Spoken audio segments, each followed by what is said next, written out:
معزز و مکرم سامعین حضرات، السلام علیکم ورحمۃ اللہ تعالی وبرکاتہ۔ الحمد للہ رب العالمین والعاقبۃ للمتقین والصلاة والسلام على أشرف الأنبياء وخاتم النبيين وعلى آله الطيبين الطاهرين وأصحابه الكرام أجمعين، أما بعد، فأعوذ بالله من الشيطان الرجيم، بسم الله الرحمن الرحيم، ولا تقولوا لمن يقتل في سبيل الله أموات بل أحياء ولكن لا تشعرون، آمنت بالله صدق الله العظيم۔ آئیے ہم اور آپ سب سے پہلے عقیدت و احترام کے ساتھ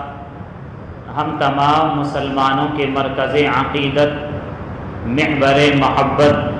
حضور رحمت عالم نور مجسم صلی اللہ تعالی علیہ وسلم کی بارگاہ مقدسہ میں ہدیہ درود پیش کریں، پڑھیں بآواز بلند، اللہم صلی علی سیدنا و مولانا محمد معدن الجود والکرم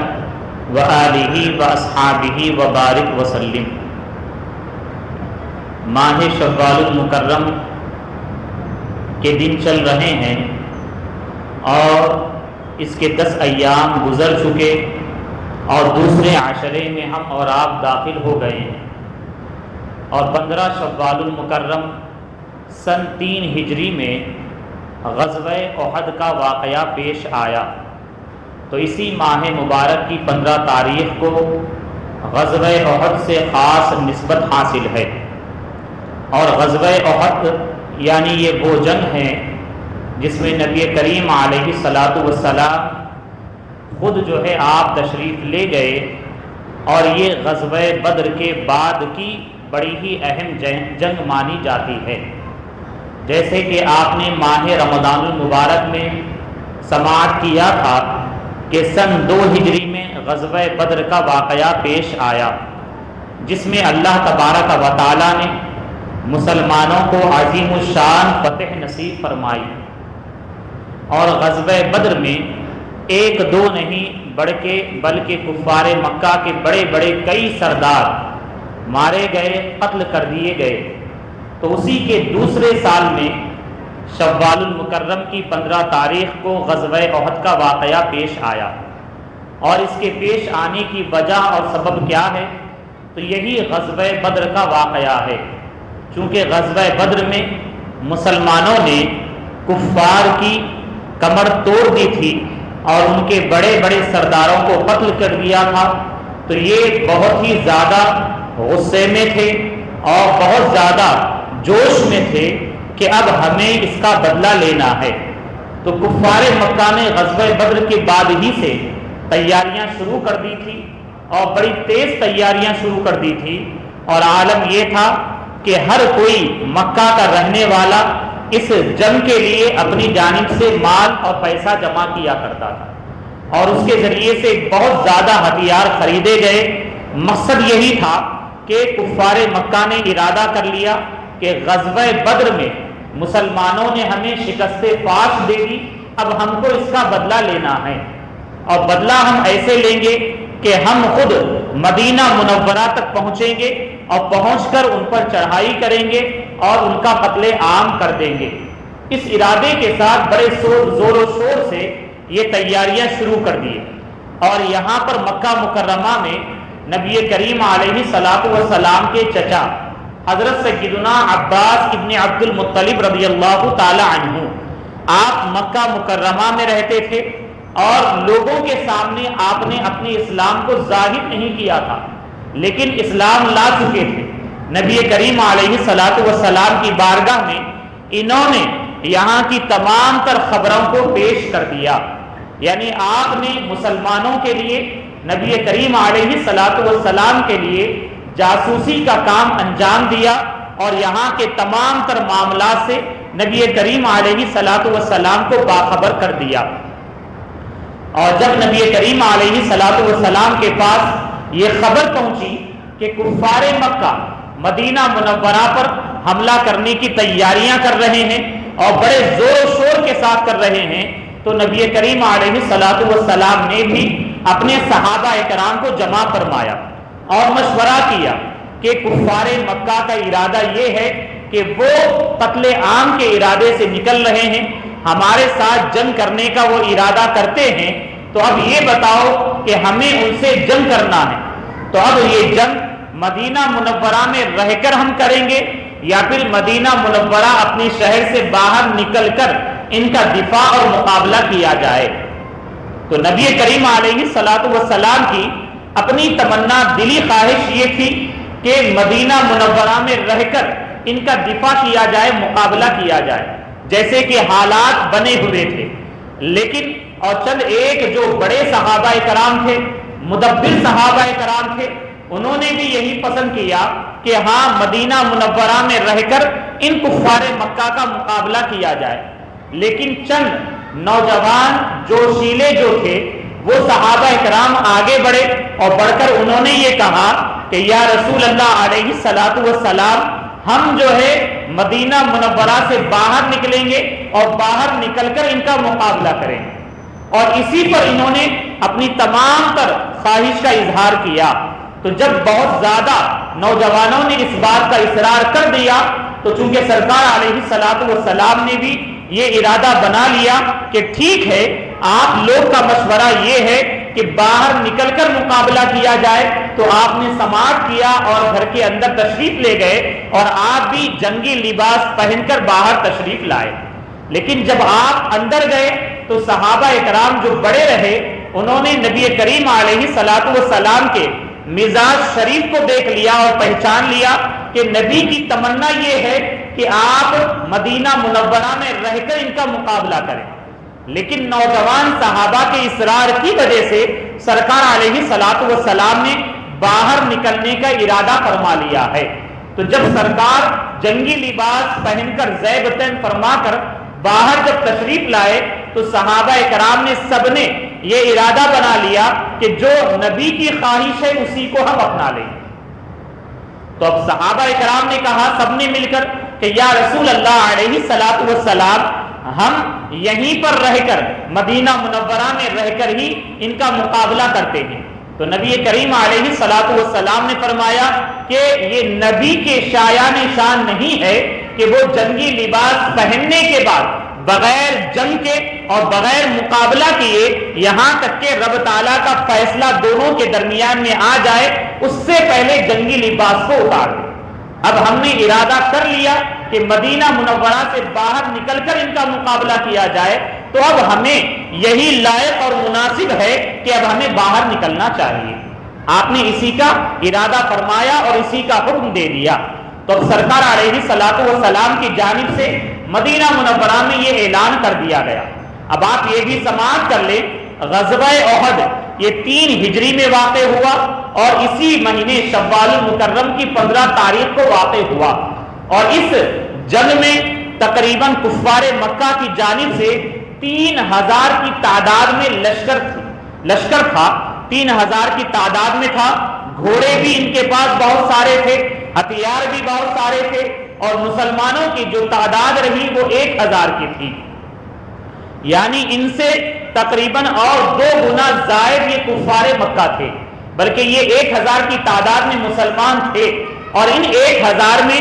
300 عبداللہ ابن ابی جو منافق تھا، جسے رئیس المنافقین کہا جاتا تھا، ظاہر تو اس نے اسلام کیا تھا، مسلمان ہونے کو ظاہر کیا تھا، لیکن اندرونی طور پر باطنی طور پر یہ منافق تھا اور کفار کے ساتھ یہودیوں کے ساتھ ساز باز کیے ہوئے تھا۔ تو اس نے 300 آدمیوں کے ساتھ شرکت کا ارادہ تو کیا،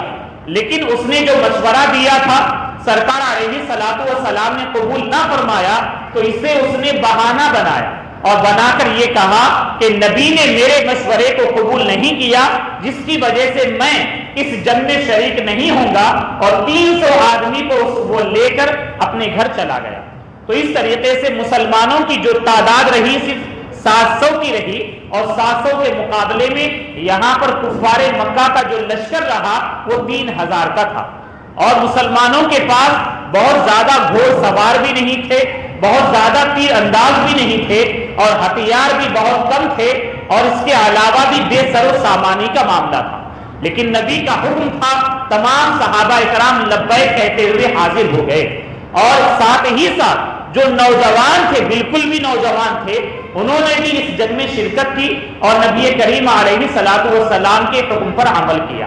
اور یہی وہ غزوہ احد ہے جس میں نبی کریم علیہ الصلوۃ والسلام کے چہیتے چچا یعنی سید الشہداء حضرت سیدنا حمزہ رضی اللہ تعالی عنہ کی شہادت بھی پیش آئی اسی غزوہ احد میں۔ اور حمزہ رضی اللہ تعالی عنہ کون ہیں؟ یہ نبی کریم علیہ الصلوۃ والسلام کے چہیتے سگے چچا ہیں آپ، اور آپ کو نبی کریم علیہ الصلوۃ والسلام نے اسد اللہ، اللہ تعالیٰ کا شیر، یہ لقب عطا فرمایا، اور ایک مقام پر تو آپ نے آپ کو اسد اللہ و اسد الرسول بھی فرمایا کہ آپ اللہ تعالیٰ اور اس کے رسول کے شیر ہیں، اور آپ کا لقب امیر طیبہ بھی ہے اور سید الشہداء بھی ہے، اور نبی کریم علیہ الصلوۃ والسلام کے آپ چہیتے چچا رہے، اور سید الشہداء حمزہ رضی اللہ تعالی عنہ ابتدائے اسلام لانے والوں میں آپ کا شمار ہوتا ہے، یعنی ابھی 40 کی تعداد مسلمانوں کی مکمل نہیں ہوئی تھی، اس سے پہلے حمزہ رضی اللہ تعالی عنہ اسلام لا چکے تھے، اور آپ کے اسلام لانے کا واقعہ جو بنا ہے، جو سبب ہے، وہ بھی یہ ہے کہ ایک مرتبہ حضرت سیدنا حمزہ رضی اللہ تعالی عنہ شکار کے ارادے سے مکہ مکرمہ سے باہر نکلے تھے، اور جب شکار کر کے واپس آئے مکہ مکرمہ میں تو کسی نے آپ سے کہہ دیا کہ آپ کے بھتیجے محمد کو ابو جہل نے مارا ہے اور ان پر ظلم و زیادتی کی ہے۔ جیسے ہی سید الشہداء حمزہ رضی اللہ تعالی عنہ نے یہ سنا تو آپ فوراً اپنے ہاتھ میں جو کمان اور تیر تھی، کمان لیے اور لے کر آپ خانہ کعبہ کی طرف چلے گئے، اور ابو جہل سے آپ نے ملاقات کی، اور ملاقات کر کے اسی کمان کے ذریعے سے ابو جہل کے سر پر اتنی زور سے مارا کہ اس کا سر جو ہے پھٹ گیا، اور اس کے بعد آپ بے ساختہ سید الشہداء حمزہ رضی اللہ تعالی عنہ نے اپنی زبان مبارک سے یہ کہا کہ اے ابو جہل سن لے کہ میں بھی اپنے بھتیجے محمد کے دین پر ہوں، میں نے بھی اس کے دین کو قبول کر لیا، اور اب تم کچھ کر سکتے ہو، میرے راہ میں آؤ، رکاوٹ بنو اگر تمہارے اندر دم ہے تو جیسے ہی آپ نے کہا ابو جہل جو ہے خاموش بیٹھ گیا اور ذرہ برابر کسی طریقے کی آپ کے ساتھ زیادتی کا معاملہ نہ کیا۔ اب حمزہ رضی اللہ تعالی عنہ آپ نے یہ تو کہہ دیا کہ میں داخل اسلام ہو گیا ہوں اور میں اپنے بھتیجے کے دین پر آ گیا ہوں، لیکن آپ ایک بے چینی کے شکار ہو گئے، رات بھر بے چینی اور بے اطمینانی میں رہے کہ یہی بات آپ کو ستاتی رہی کہ میں نے تو یہ کہہ دیا اور میں یہاں کے سرداران قریش میں سے ہوں، نہ جانے لوگ کیا کہیں گے، یہ اس طریقے کے وسوسے آپ کے دل میں آتے رہے۔ لیکن جیسے ہی صبح ہوئی آپ نبی کریم علیہ الصلوۃ والسلام کی بارگاہ میں حاضر ہوئے، اور حاضر ہو کر اپنے تمام معاملے کو آپ نے پیش فرمایا اور اپنی بے اطمینانی کو بھی ظاہر فرمایا، تو سرکار علیہ الصلوۃ والسلام نے اپنے زبان مبارک سے مذہب اسلام کے سلسلے میں ایسے پیارے کلمات آپ کو بیان فرمائے کہ آپ نے جیسے ہی سنا آپ کا دل مطمئن ہو گیا، آپ کا دل مطمئن ہو گیا اور آپ بخوشی اسلام میں داخل ہو گئے۔ اور حمزہ رضی اللہ تعالی عنہ اسلام میں جس دن داخل ہوئے اس کے بعد سے لے کر اپنی شہادت کے واقعے تک نبی کریم علیہ الصلوۃ والسلام کے ساتھ ہمیشہ خادمانہ طور پر رہے آپ، اور ہمیشہ اسلام کو آپ نے اپنے ذریعے سے مضبوطی اور قوت عطا فرمائی۔ ایک آپ ہیں اور ایک عمر فاروق رضی اللہ تعالی عنہ ہے کہ جب فاروق اعظم رضی اللہ تعالی عنہ جس دن اسلام کو قبول کر لیے تو اس دن کا معاملہ یہ ہے کہ فاروق اعظم رضی اللہ تعالی عنہ نے نبی کریم علیہ الصلوۃ والسلام سے عرض کیا کہ یا رسول اللہ کیا ہمارا دین اسلام حق نہیں ہے؟ تو آپ نے فرمایا کہ کیوں نہیں، بالکل حق ہے۔ اور اس کے بعد پھر آپ نے کہا تو ہمیں چاہیے کہ ہم اپنی عبادت کو خانہ کعبہ میں جا کر وہاں پر سامنے ادا کریں، سب کے سامنے ادا کریں۔ تو سرکار علیہ الصلوۃ والسلام نے پسند فرمایا تو وہ پہلا دن تھا کہ جس دن علانیہ طور پر نبی کریم علیہ الصلوۃ والسلام مسلمانوں کو لے کر خانہ کعبہ کے صحن میں آپ نے نماز ادا فرمائی۔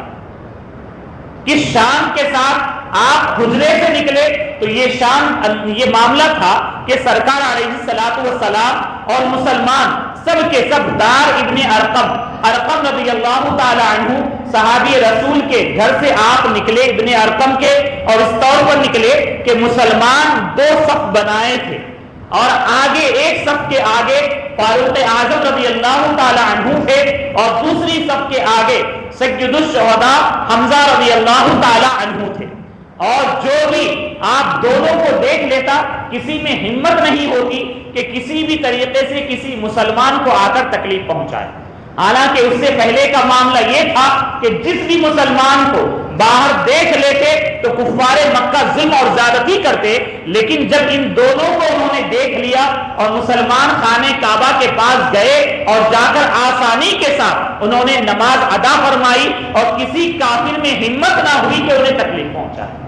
تو سید الشہداء حمزہ رضی اللہ تعالی عنہ کے اسلام لانے کا واقعہ یہ ہے، اور آپ جب اسلام لائے تو سرکار کے ساتھ رہے اور پھر آپ مدینہ منورہ ہجرت فرمائے اور ہمیشہ نبی کریم علیہ الصلوۃ والسلام کے قرب کو آپ نے اپنایا، یہاں تک کہ غزوہ بدر میں بھی مولا علی شیر خدا رضی اللہ تعالی عنہ اور سید الشہداء حمزہ رضی اللہ تعالی عنہ نے خوب بہادری اور جواں مردی سے کفار مکہ کا آپ نے مقابلہ کیا تھا اور کئی ایک کفار کو آپ نے مار دیا تھا۔ اور یہی وجہ رہی کہ جب غزوہ احد کا واقعہ پیش آیا تو غزوہ احد میں آنے سے پہلے کئی ایک کفار نے قسمیں کھا لی تھی، ارادہ کر لیا تھا کہ ہمارے فلاں سردار کو، ہمارے باپ کو، ہمارے بھائی کو یا ہمارے بیٹے کو فلاں نے مارا ہے، ہم اس کا بدلہ لے کر یہاں سے آئیں گے۔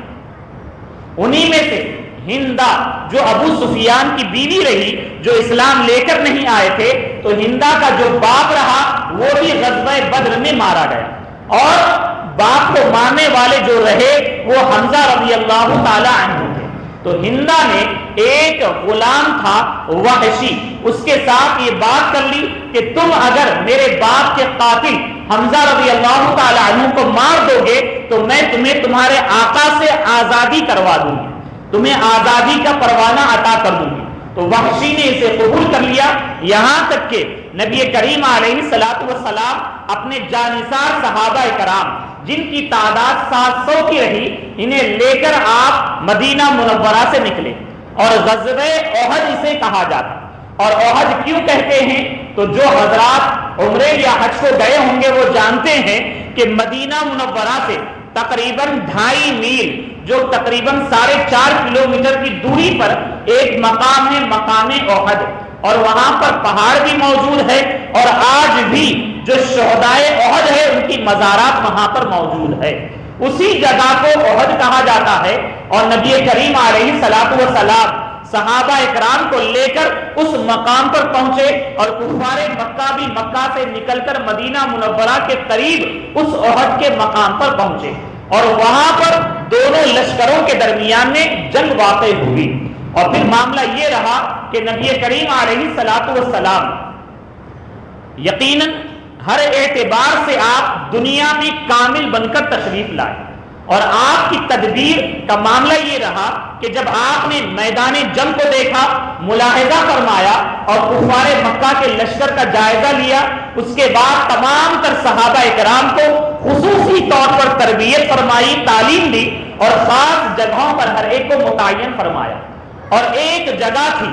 درہ جسے کہا جاتا ہے، یعنی دو پہاڑوں کے درمیان میں سے ایک خاص راستہ نکلنے والی جگہ کو درہ کہتے ہیں۔ تو سرکار علیہ الصلوۃ والسلام نے ہر ایک کو، یعنی میمنہ کہا جاتا، داہنے سائیڈ میں ایک لشکر ہوتا، دستہ ہوتا، اور لیفٹ سائڈ میں ہوتا، اس کو ایک جگہ پر کہا جاتا، قلب میں ہوتا درمیان میں، تو ہر ایک جگہ پر ایک ایک دستہ آپ نے متعین فرما دیا اور ہر ایک کا ایک کو امیر بنا دیا اور ہر ایک کے ہاتھ میں ایک ایک جھنڈا عطا فرما دیا. اور درے پر یعنی مسلمانوں کا لشکر جہاں پر تھا، پیٹھ کی جانب ایک درہ تھا، یعنی ایسی امید تھی کہ اس جگہ سے کفار مکہ پیچھے سے آ کر بیک سائڈ سے آ کر حملہ کر دے مسلمانوں پر تو مسلمانوں کے لیے پریشانی کا باعث بن جائے. تو سرکار علیہ الصلوۃ والسلام نے جب اس جگہ کو ملاحظہ فرمایا تو آپ نے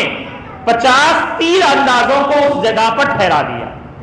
اور 50 تیر انداز جن کے امیر غالباً سعید ابن جبیر رضی اللہ تعالی عنہ ہیں، تو آپ نے ان کو امیر بنایا اور بنا کر فرمایا کہ تمہیں اس جگہ پر کھڑے رہنا ہے،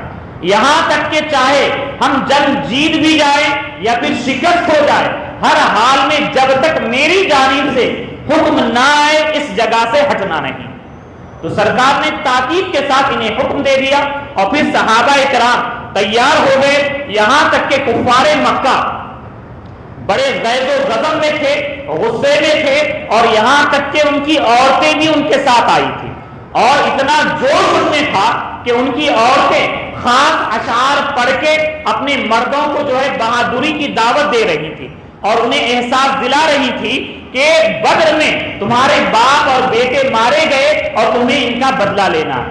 اور تمام کے تمام کفار مکہ، سرداران مکہ پورے ہتھیار کے ساتھ آگے بڑھ رہے تھے، ان کے مقابلے میں تھے اور نبی کریم علیہ الصلوۃ والسلام کے ساتھ صحابہ کرام رہے اور ان میں خاص کر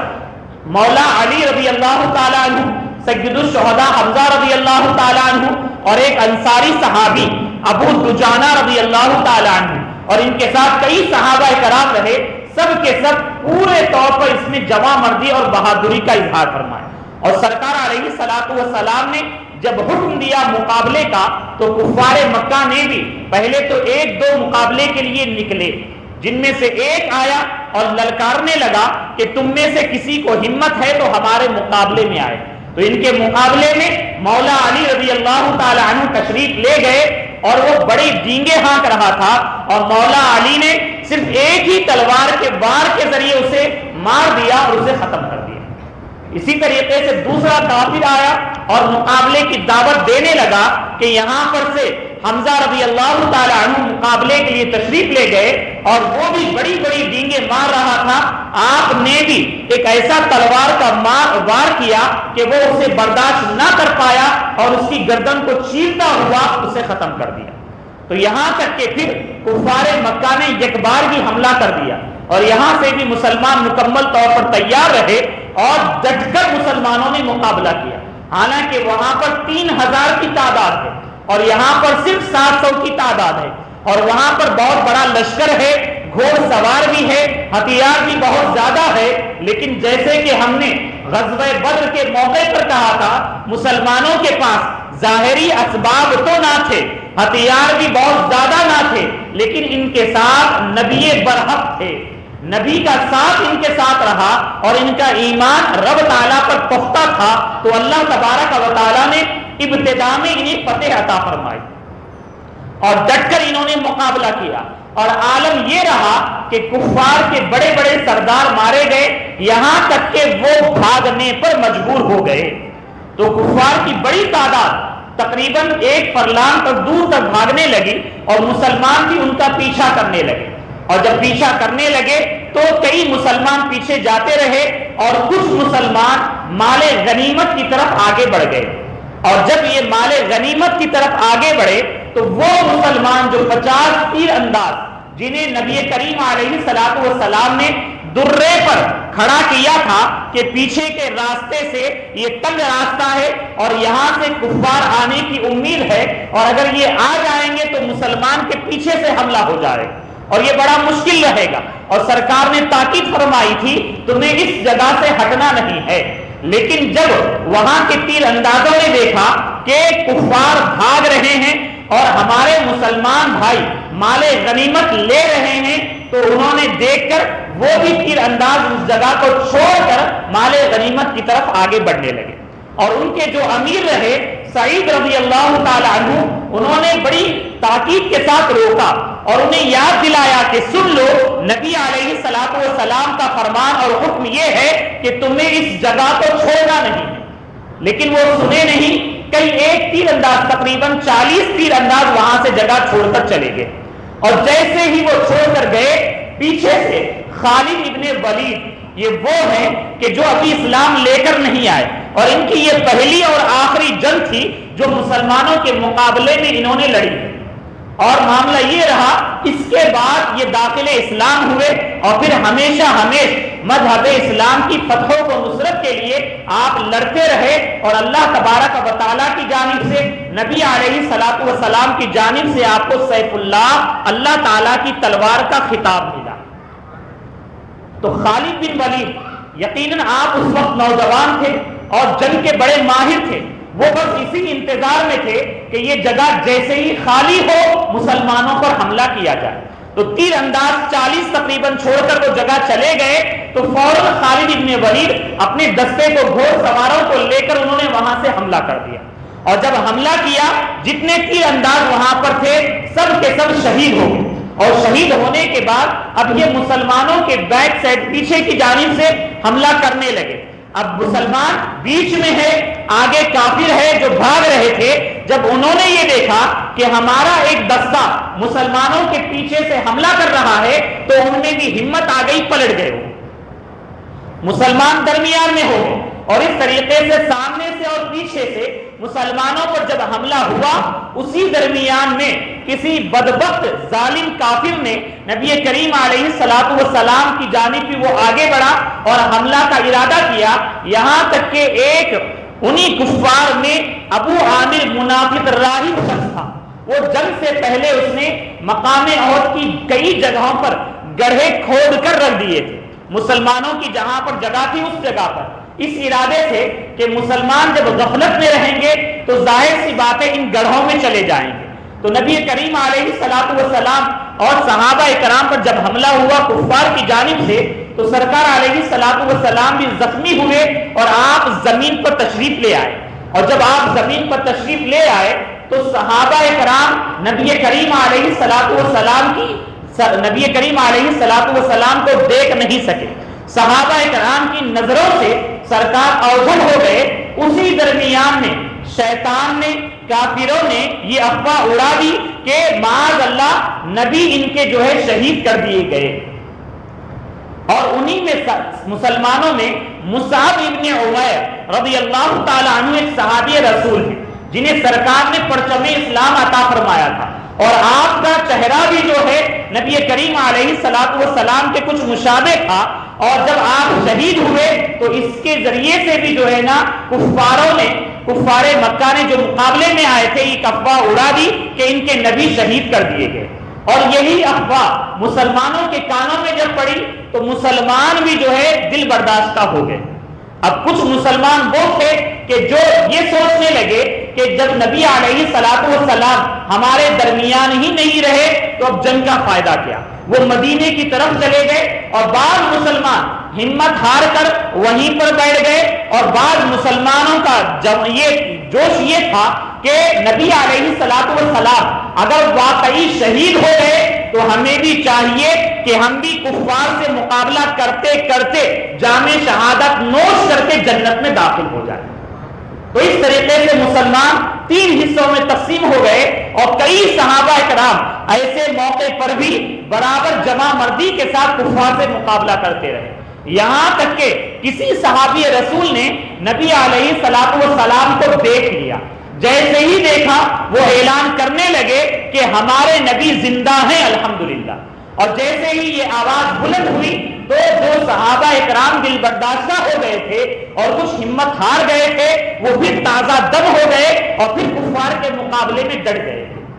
اور خاص کر ان میں مولا علی رضی اللہ تعالیٰ عنہ، ابو دجانہ رضی اللہ تعالیٰ عنہ، حمزہ رضی اللہ تعالیٰ عنہ یہ بڑی بہادری کے ساتھ کفار مکہ کے اندر دشمنوں کے درمیان میں داخل ہوئے اور مقابلہ کرنے لگے، اور جب نبی علیہ الصلوۃ والسلام یہاں پر زخمی ہوئے، یہ غزوہ احد ہی وہ واقعہ ہے جس میں نبی کریم علیہ الصلوۃ والسلام زخمی ہوئے اور آپ کے چہرے انور پر زخم آئے اور آپ ایک جنگی لباس جو ہوتا ہے اسے آپ پہنے ہوئے تھے اور اسے اوپر جو پہنتے ہیں اسے خود کہا جاتا اور اس کی زنجیریں ہوتی ہے اور کچھ زنجیریں آپ کے چہرے انور کے اندر جو ہے چبھ گئی تھی چلی گئی اور صحابی رسول ابو عبیدہ ابن جراح رضی اللہ تعالی عنہ نے آپ کے اس زخم کو دور کرنے کے ارادے سے اور جو زنجیریں اندر چلی گئی تھی آپ نے اپنے ہونٹوں کے ذریعے سے اسے نکالنے کی مکمل کوشش کی اور اسی کوشش میں ابو عبیدہ رضی اللہ تعالی عنہ کے اگلے دانت شہید ہو گئے اور یہی وہ جنگ ہے جس میں نبی کریم علیہ الصلوۃ والسلام زخمی ہوئے اور آپ کے دانت مبارک کے آگے کے دانت مبارک کا ایک حصہ تھوڑا سا شہید ہوا.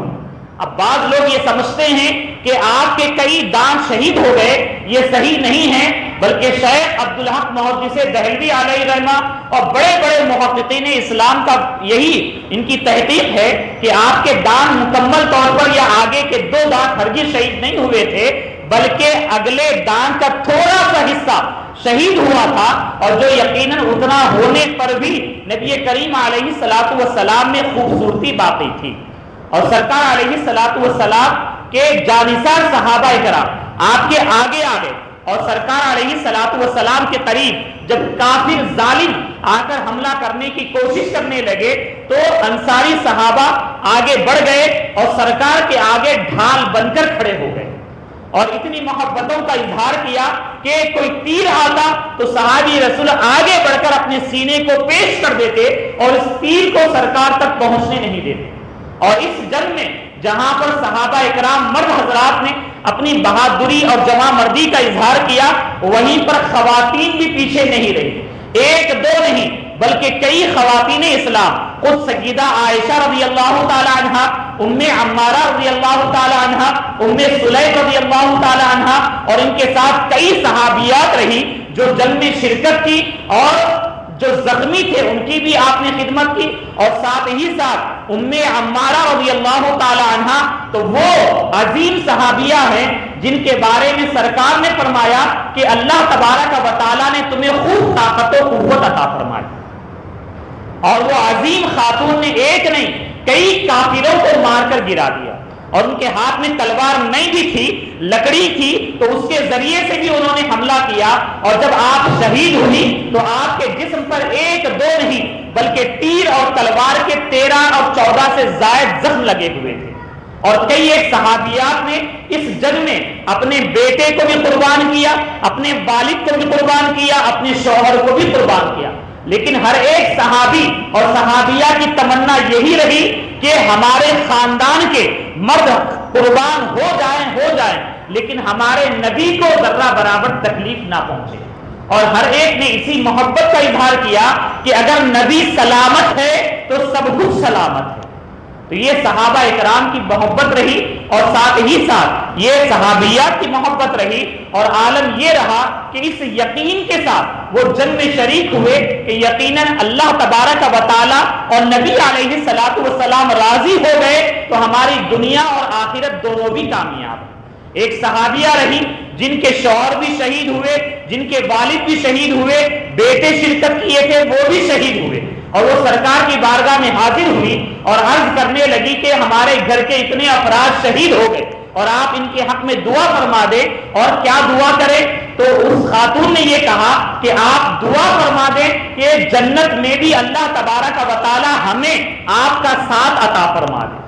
تو نبی علیہ الصلوۃ والسلام نے ان کے حق میں، ان کے خاندان کے حق میں یہ دعا فرمائی، اے اللہ تبارک و تعالی جنت میں انہیں میرا ساتھی بنا دے. اور انہی میں ایک عظیم صحابی رسول ہیں جن کو حنظلہ رضی اللہ تعالی عنہ کہا جاتا ہے اور جن کا لقب غسیل الملائکہ ہے، یعنی فرشتے جنہیں غسل دیے وہ حنظلہ رضی اللہ تعالی عنہ. اور جب نبی کی جانب سے الجہاد کا حکم آیا تو آپ کی اسی رات شادی ہوئی تھی، صبح کا وقت تھا، اعلان ہو گیا الجہاد کا حکم آیا تو اب آپ کے لیے غسل کرنے کا وقت نہ تھا. یعنی ایک اللہ کے رسول کا حکم ہے، اگر آپ غسل کرنے جائیں گے تو تاخیر ہو جائے گی اور رب تعالیٰ کا فرمان ہے اللہ اور اس کے رسول کے حکم پر فوراً حاضر ہو جانا ہے، جواب دینا ہے۔ تو وہ صحابی رسول فوراً اسی حالت میں تیار ہو گئے، جنگ میں شرکت کیے، اللہ تبارک و تعالیٰ نے انہیں اسی جنگ میں شہادت نصیب فرمائی اور شہید ہو گئے۔ ان کے گھر والے انہیں تلاش کرنے لگے، نظر نہ آئے تو نبی کریم علیہ الصلوۃ والسلام کی بارگاہ میں عرض کیے کہ یہ نظر نہیں آتے ہیں، یا پھر ایک روایت میں یہ آتا ہے کہ ان کا جسم ملا، لیکن ان کا جسم جو تھا پانی سے تر تھا۔ تو جب اس کیفیت کو سرکار کی بارگاہ میں پیش کیے تو سرکار علیہ الصلوۃ والسلام نے تمام تر واقعے کے بارے میں پوچھا، تو پھر آپ نے فرمایا کہ یہ بغیر غسل کیے نبی کے حکم پر جنگ میں شرکت کیے تھے، اللہ تبارک و تعالیٰ کے نورانی فرشتے انہیں آسمانوں پر لے گئے اور انہیں غسل دیا، جس کی وجہ سے تری ان کے جسم پر باقی ہے، اور اسی وجہ سے انہیں غسیل الملائکہ یعنی فرشتے نے جنہیں غسل دیا وہ حنظلہ رضی اللہ تعالی عنہ۔ اور یہی جنگ ہے جس میں قتادہ رضی اللہ تعالی عنہ کی آنکھ شہید ہو جاتی ہے، اور وہ فوراً بارگاہ رسول میں حاضر ہوتے اور عرض کرتے کہ یا رسول اللہ میری آنکھ شہید ہو گئی، اور آنکھ جو ہوتی وہ نکل کر ڈھیلے سے باہر آ جاتی۔ سرکار علیہ الصلوۃ والسلام اپنے معجزانہ لعاب دہن کو لیتے اور لے کر ان کی آنکھ کو لے کر اسی ڈھیلے میں رکھ دیتے اور اپنا لعاب شریف لگا دیتے، تو آپ یہ فرماتے ہیں کہ یہ آنکھ پہلے سے بہتر ہو جاتی ہے۔ ایسے محسوس ہوتا کہ کبھی اس آنکھ میں کوئی تکلیف بھی نہیں پہنچی۔ تو یہ نبی کریم علیہ الصلوۃ والسلام کے جانثار صحابہ رہے۔ یہ پہلے ابتدا میں تو اللہ تعالیٰ نے انہیں فتح عطا فرمائی، لیکن بعض صحابہ اکرام نبی کے فرمان پر پورے طور پر آپ ڈٹے نہیں رہے، جس کی وجہ سے ان کے مسلمانوں کے پاؤں اکھڑ گئے، لیکن پھر آخر میں اللہ تبارک و تعالیٰ نے انہیں فتح نصیب فرمائی اور یقیناً اسلام غالب رہا، اور اسی جنگ میں سید الشہداء حمزہ رضی اللہ تعالی عنہ اور تقریباً 70 صحابہ اکرام شہید ہوئے، اور سرکار علیہ الصلوۃ والسلام کو اس کا بڑا غم رہا، اور آپ اصحاب احد سے بڑی محبت فرماتے، اور آپ جب بھی دل چاہتا مدینہ منورہ سے اصحاب احد کی قبروں پر زیارت کے لیے تشریف لے جاتے۔ اس سے ہم اہل سنت و جماعت کا جو عقیدہ ہے کہ قبروں کی زیارت کے لیے جانا، اولیاء کی بارگاہ میں جانا یقیناً جائز اور درست ہے۔ سرکار بھی آپ اپنی حیات ظاہری حیات طیبہ میں برابر آپ حاضری دیتے رہے، یہاں تک کہ ابو بکر و عمر رضی اللہ تعالی عنہما کی بھی یہی عادت کریمہ رہی۔